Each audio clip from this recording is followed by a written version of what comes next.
one day, when a fairy suddenly appeared before them and said, "I have been sent to give you New Year presents."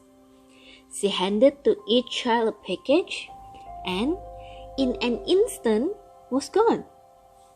Carl and Philip opened the packages and found in them 2 beautiful books, with pages as pure and white as the snow when it first falls. Many months passed, and the fairy came again to the boys. "I have brought you each another book," said she, "and will take the first ones back to Father Time, who sent them to you." "May I not keep mine a little longer?" asked Philip. "I have hardly talked about it lately. I like to paint something on the last leaf that lies open." "No," said the fairy, "I must take it just as it is." "I wish that I could look through mine just once," said Carl. "I have only seen one page at a time, for when the leaf turns over it sticks fast, and I can never open the book at more than one place each day." "You shall look at your book," said the fairy, and Philip at his. And she lit for them 2 little silver lamps, by the light of which they saw the pages as she turned them. The boys looked in wonder. Could it be that these were the same fairy books she had given them a year ago? Where were the clean white pages, as pure and beautiful as the snow when it first falls? Here was a page with ugly black spots and scratches upon it, while the very next page showed a lovely little picture. Some pages were decorated with gold and silver and gorgeous colors. Others with beautiful flowers, and still others with a rainbow of softest, most delicate brightness. Yet even on the most beautiful of the pages there were ugly blots and scratches.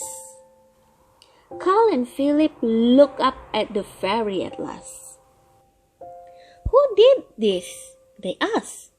"Every page was white and fair as we opened to it, yet now there is not a single blank place in the whole book."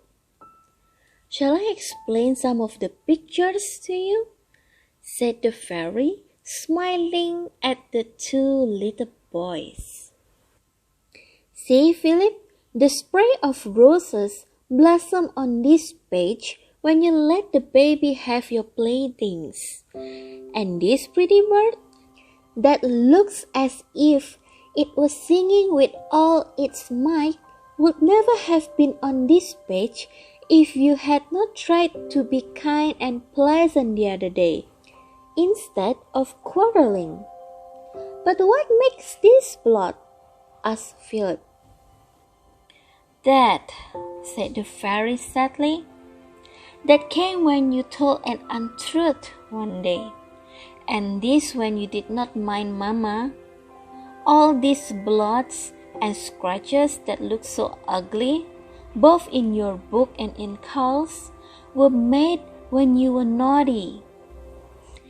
Each pretty thing in your books came on its page when you were good." "Oh, if we could only have the books again," said Carl and Philip. "That cannot be," said the fairy. "See, they are dated on this year, and they must now go back into Father Time's bookcase. But I have brought you each a new one. Perhaps you can make this more beautiful than the others." So saying, she vanished, and the boys were left alone. But each held in his hand a new book open at the first page, and on the back of this book was written in letters of gold, for the new year.